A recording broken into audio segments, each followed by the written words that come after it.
안녕하십니까. 내추럴 보디빌딩학과 총장 기토일입니다. 오늘은 근성장을 이루기 위한 최고의 비밀을 이야기해 보려고 합니다. 먼저 이 내용은 아주 주관적인 생각임을 밝힙니다. 근성장에서 가장 중요한 것은 무엇일까요? 제가 강의했던 볼륨, 강도, 빈도, 구력, 아니면 많은 유튜버들이 말하는 점진적 과부하? 네, 이 모든 내용은 근성장의 비밀이 맞습니다. 하지만 제가 오늘 말하고 싶은 비밀은 이 모든 것을 포함하는 개념인데요. 그것은 바로 숫자, 혹은 실질적인 수치에 집중 안 하는 것입니다. 제가 무슨 말을 하는지 감이 오시는 분들도 계실 것이고, 무슨 말을 하는지 감이 안 오시는 분들도 계실 텐데요. 쉽게 말하면 훈련에서의 모든 것을 수치화하라는 말입니다. 어떻게 훈련의 모든 내용을 수치화시킬 수 있어요? 운동, 음식, 이런 걸 다 어떻게 계산해요? 아닙니다. 충분히 가능합니다. 할 수 없다고 하시는 분들은 모르는 척을 하고 계신 거라고 확신합니다. 왜냐하면 본인의 모든 훈련을 수치화시키는 것은 매우 귀찮은 일이기 때문입니다. 저는 제가 진행하는 훈련, 영양, 수면 등 모든 것들을 숫자시켰습니다. 예를 들어 나의 3대 운동의 원RM, 가슴 어깨 등 부위별 볼륨, 주당 부위별 세트수, 주당 부위별 횟수, 몇 분 하는지, 한 단지 그람, 현재 섭취하는 칼로리, 하루 끼니 수, 주 5일 운동, 체중, 수면 시간, 운동 시간 등 여러분들이 물어보시면 저는 정확하게 숫자로 말씀드릴 수 있습니다. 저는 근성장을 일으키는 모든 요소들을 수치화시켰습니다. 여러분들은 대답이 가능하신가요? 이렇게 수치로 훈련의 모든 것을 계산하기란 정말 귀찮고 까다롭고 심지어 이렇게까지 해야 하나라는 생각을 하실 수도 있습니다. 여러분들이 적당한 수준의 몸을 가지고 싶으시다면 이 중에 근성장에 영향을 미치는 몇 가지 요소만 추려 수치화하셔도 됩니다. 하지만 여러분들이 목표가 있고 현재보다 더 좋은 몸을 만들고 싶으시다면 훈련에서의 모든 것을 숫자할 필요가 있습니다. 그리고 이 숫자들을 통해서 여러분들은 운동과 영양을 평가할 수도 있습니다. 1년 전에 나는 원RM의 70%로 90kg 10개 3세트 2700 볼륨, 현재 나는 원RM의 70%로 100kg로 10개 3세트 3000 볼륨. 그러면 여러분들은 숫자상으로 차이가 났기 때문에 무조건적인 근성장을 이뤘을 것입니다. 왜냐하면 볼륨, 강도, 점진적 과부하 면에서 다 증가했기 때문입니다. 그렇다면 자극은 어떻게 측정하나요? 자극은 사실 수치로 변환할 수 없습니다.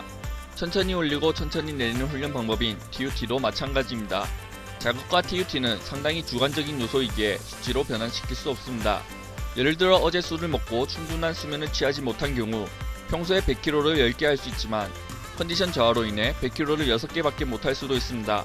그렇기에 자극은 전혀 믿을 만한 요소가 아니라는 말입니다. 하체 운동을 주 1회 실시, 하체 운동을 주 2회 실시. 이 경우에도 올바르게 진행했다면 하체에서의 성장을 이뤘을 것입니다.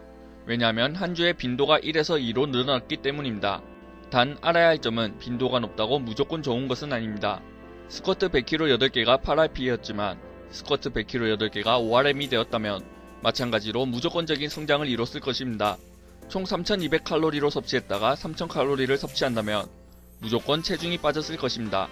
반대로 3000칼로리를 먹다가 3200칼로리를 섭취한다면 체중은 무조건적으로 증가할 것입니다.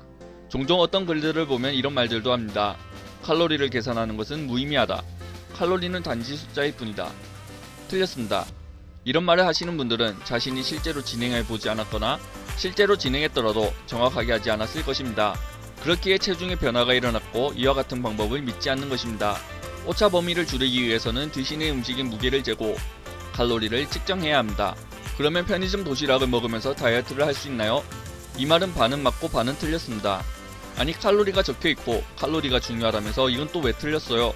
여러분들이 말하는 편의점 도시락이 정말 850칼로리라고 생각하시나요? 절대 아닙니다. 여러분들은 공장에서 도시락을 만들 때 밥 그람수, 반찬 그람수를 오차 없이 정확하게 재면서 만들 것이라고 생각하시나요? 이것도 아닙니다. 그렇기에 저는 편의점 음식처럼 만들어진 음식을 드시는 것은 비추합니다.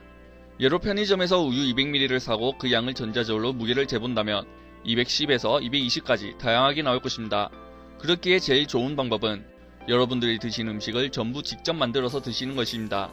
만약 여러분들이 단백질 섭취를 생각하지 않고 그냥 먹다가 체중의 2.2배와 같이 수치로 드신다면 근육의 성장이 눈에 띄게 보일 것입니다. 한 달 차의 헬리님, 1년 차의 초보자, 3년 차의 중급자, 7년 차의 고급자. 이 또한 숫자가 늘어날수록 여러분들의 몸이 좋아질 확률은 높아집니다.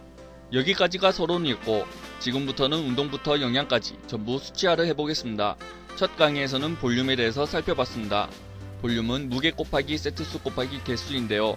예를 들어 스쿼트 100kg를 3세트 10개 진행했다면 3000이라는 볼륨을 진행한 것입니다. 그리고 이 볼륨이라는 숫자가 높을수록 더 많은 근성장을 가져옵니다. 하지만 무조건적인 다다익선은 좋은 것이 아닌데요. 왜냐하면 과한 운동은 몸의 피로를 쌓기 때문입니다. 그로 인해 다음 세션에서 볼륨이 낮아질 수도 있고 부상이 생길 수도 있습니다. 그리고 이 볼륨은 사람마다 누구는 높고 누구는 낮을 수도 있는데요. 그 이유는 사람마다 MRV, 회복 가능한 볼륨이 다 다르기 때문입니다. 그래서 볼륨에서는 본인이 회복할 수 있는 볼륨을 찾는 것이 무엇보다 중요합니다.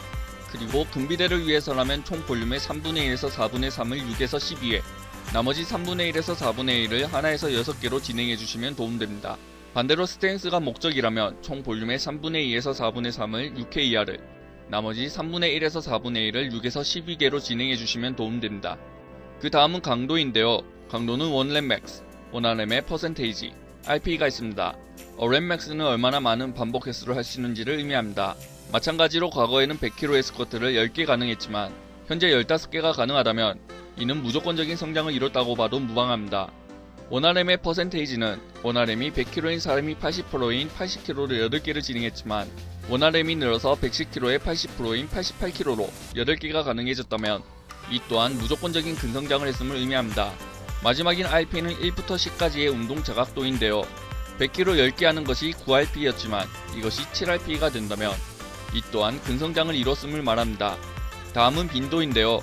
스트렝스는 한 주에 최소 3일을 권하고 근비대는 한 주에 최소 4일에서 최대 5일을 권합니다. 분할수는 초보자는 2분할이 좋고 중고급자가 된다면 개인화를 실시해 강점은 빈도를 작게, 약점은 빈도를 늘려 3분할과 4분할이 적합합니다.